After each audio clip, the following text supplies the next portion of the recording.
Okay. Ready? Am I ready? Woo!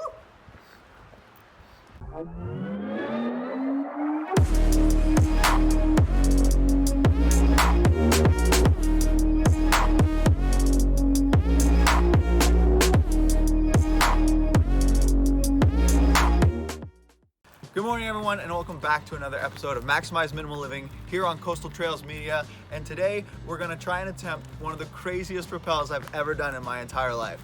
So a bunch of years ago, I was really inspired by a picture of Bear Grylls rappelling off a waterfall in Patagonia, and I realized in that moment that that's something I had to do at some point. Well, today is that day. So we are here at Bald's Peak in Welsford, New Brunswick to get some practice in on some rappels before we attempt the 45-foot waterfall that's just down the road. So let's get up there and get some practice in. Yeah. Woo! Let's go.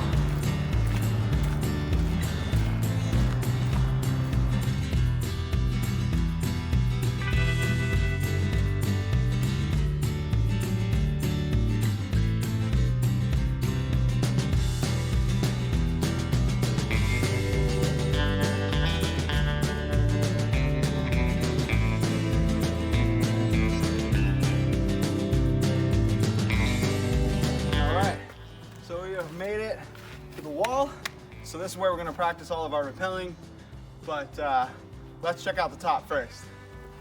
Whew.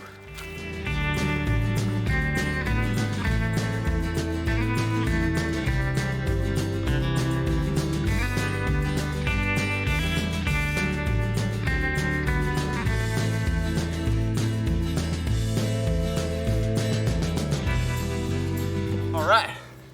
So we have officially reached the top of Bald's Peak, and it feels like we have the whole of New Brunswick spread out beneath us from here.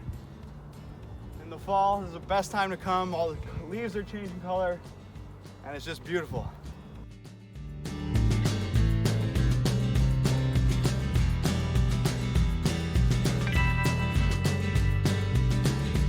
All right, so the first thing I want to do now that we're up at the top is we have all our gear laid out, and I want to kind of show you how to get the harness on, how to set up the ropes to make sure that if this is ever something you want to try, you have at least a little bit of background information of how to do it safely. So let's get ahead and do that. All right, so we have the harness here, and basically that's just a chest or a waist strap and then 2 leg straps, and then it adjusts around the waist and the legs as well. So you just want to step through the waist strap and into each one of the leg straps.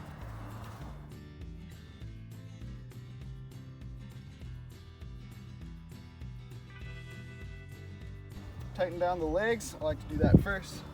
Get the legs nice and secured around your thighs, and then you can zip down on each side of the harness. So that's it. So now we have our harness secured, and we can start setting up the rope before we send it off the cliff.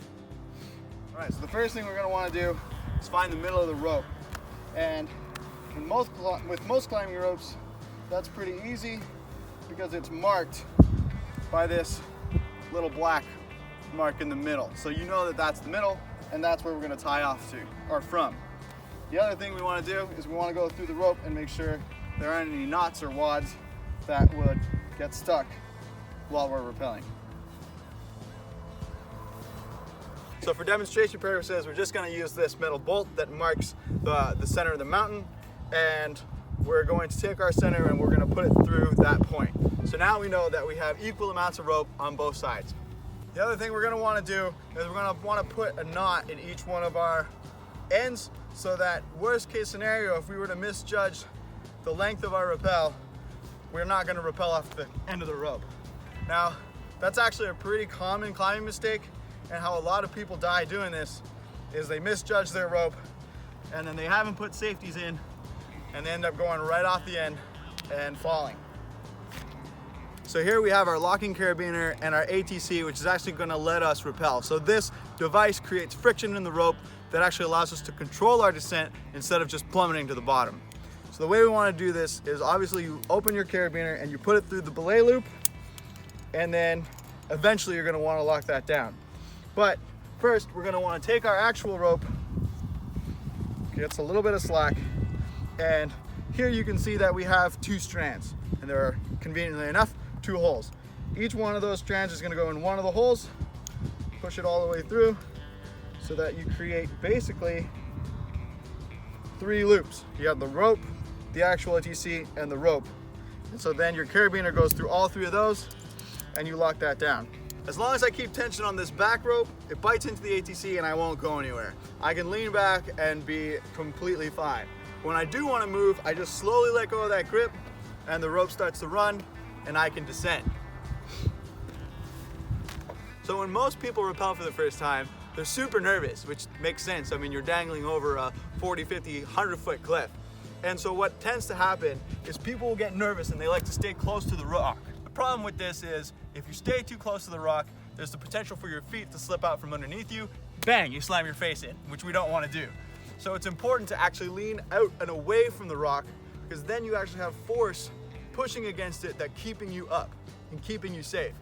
That's also why when we place our feet as flat as possible against the rock, instead of trying to be on your toes or keep your toes pushed against this way. So you basically want to be sitting back in your harness, feet flat against the rock, and then from there you can move.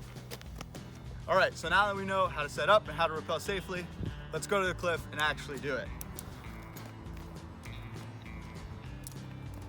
So obviously, when you come close to the edge of the cliff, you want to be really careful to make sure you have solid footings and that you're safe so you're not going to fall over. But in most cases, especially here, we're going to be top roping. They'll have these clever little bolts bolted into the rock, which should be plenty secure for us to use as a rappel. Now, this is not the most ideal way to tie off, I'll tell you that right now, but just for this rappelling purposes and demonstration, we're just going to be using a couple of quick draw clips, hook them in there. And so now we have 2 anchor points on which we can pass our rope and use that to secure ourselves to the rock. We're going to want to use 2 anchors here in this case, or in all cases at least, to make sure that we have what we call redundancy. So if you're ever in a situation where one of your anchors were to let go, one of those anchors should be plenty strong enough to hold you and keep you from plummeting to your death. Pull it up just enough to step away from the cliff. Again, we want to make sure that the part that goes up to the anchor goes in the top of the ATC, and the part that goes to the floor goes in the bottom. So you really want to do this, obviously, to make sure that whatever your dominant hand, in my case, my right hand, is the one that's going to be on the bottom of the rope, because that's where most of my strength is, and that's the one that I really want, making sure that I'm on the brake. So now, we can step over our anchor. Now, obviously, here, whenever I'm in a potentially precarious situation, I've always got my rope on that, or my hand on that bottom rope, and that keeps me secured. Once we get to this point, this is the point where most people freeze up and they get scared of actually going over the edge. Now, once you get used to it, you can basically just lean out and trust the equipment. But if you want it to start, a good way to start is to get down on your knees, and you can start leaning out that way. Now, again, we don't want to be close to the rock because then our feet have no traction. So we want to be able to stand right up from the rock and out. So now my harness has got me, the rock has got me, and I'm holding onto the rope. My hand is on the brake, again, as always, and I'm safe to avoid a fall. So what we're gonna do for this first one is a really classic, simple rappel. A lot of times on TV, you end up seeing people kind of jumping around and hopping, which is fine, you can do that, but you don't want to try doing that at the start because you only have this much rope leeway to play with. So that's fine once you get halfway down or so. At the top, you just want to slowly make your way down and step. Pick your spots, make sure you're watching your feet so you know exactly where you're putting them, and so that you can make sure you're stepping on something solid. You always want to have your left hand or your off hand on the top of the rope, and obviously your strong hand on the bottom. I like to pinch the rope actually against my hip, which I don't think you can see here, but it just gives me an extra support, and at that point I'm safe. Once I get to a point where there's enough give in the rope, I can start doing a little bit more fancy things. Like that.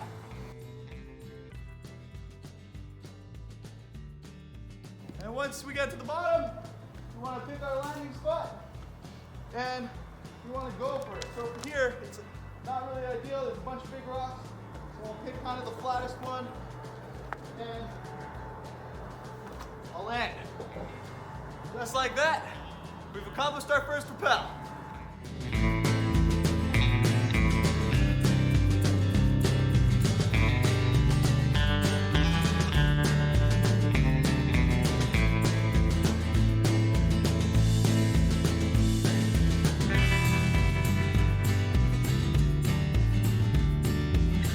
When we're going down the waterfall, one thing we don't want is a whole bunch of extra rope dangling underneath us that can get brought into the falls, soaked, and that makes rappelling a lot more difficult.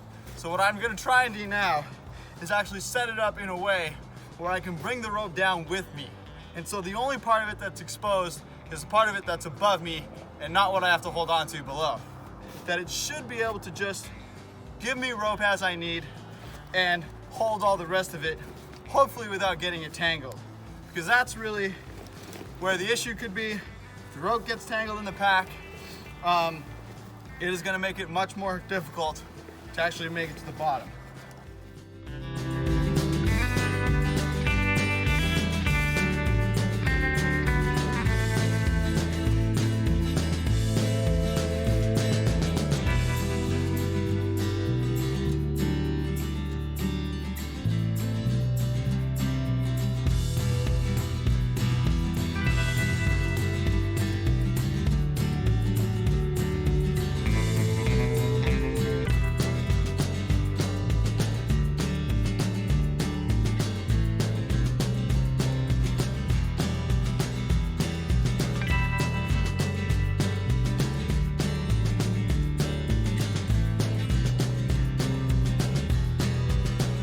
All right, so with that, I think the backpack method seems to work pretty well, and I feel very comfortable, at least here. So I think what we're gonna do now is head back down the mountain, head to the waterfalls, see if we can rappel down that. All right, so now we're at the Welsford Falls officially.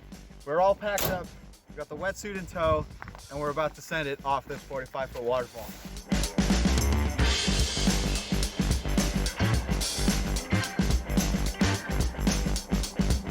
The water is actually moving quite fast, which is a little bit unexpected, but that potentially means the fall is going to be quite big today, which is both exciting and terrifying.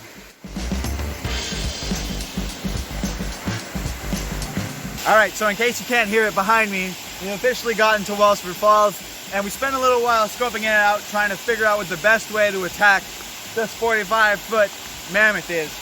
And I think what I'm gonna do is I'm actually gonna set up a two-stage rappel. So we're gonna rappel down the first bit and then tie off to a new anchor point and rappel down the rest, just to make sure that we have enough line to actually get all the way to the bottom.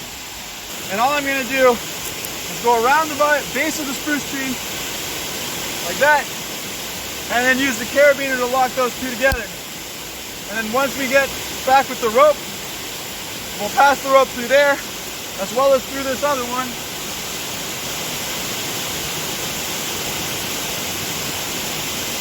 And that will give us a secure place to tie off to, and again, redundant points, where if either one of these straps were to let go, or the trees were to let go, the other one's gonna be there to catch us. All right, so we're all geared up, and we're about to attack this waterfall now. Safety equipment on, the rope is stowed.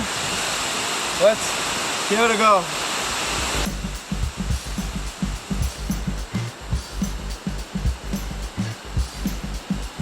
Start on my way down. My first task is to make it through these bushes and over the edge.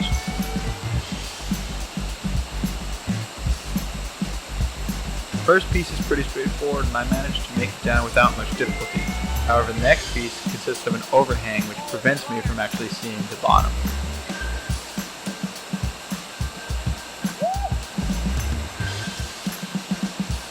I push forward and with a hop and a jump, I face my next challenge. A pool of unknown depth right on the edge of the second half of this big waterfall.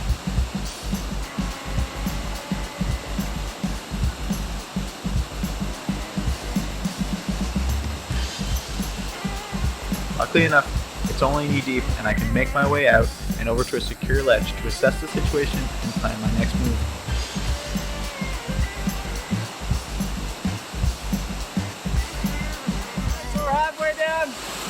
we've made the first one. We're right beside this beautiful waterfall. And I think the continuation is off that corner stair.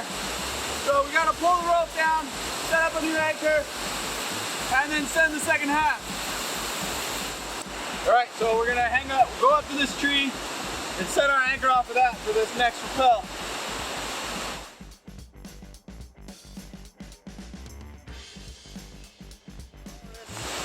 Looseness, that's the scary stuff.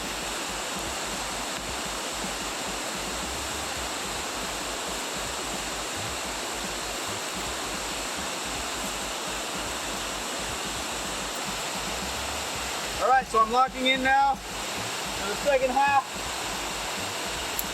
Let's see how wet we get. Ready? See on the other side.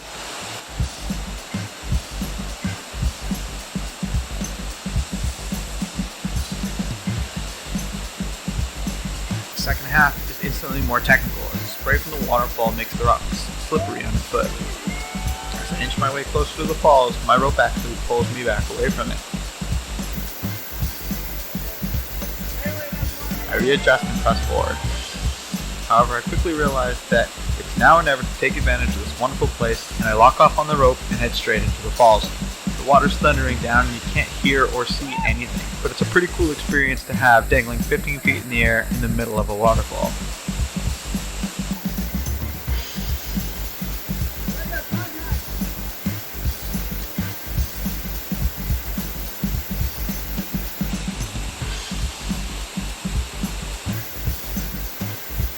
Once down at the bottom, I don't want to unclip just yet as I decide to try and get a better vantage point.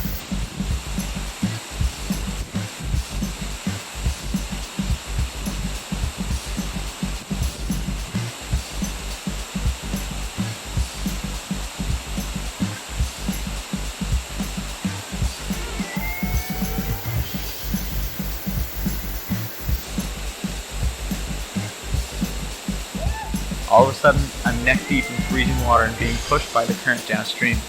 My rope keeps me in position though, but I have to give myself some slack in order to be able to swim across and get out on the other side.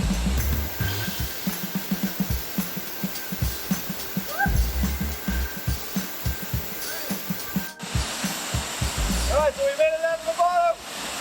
Mission was a success. Now we just have to figure out how to get out of here. What a rush though. Woo!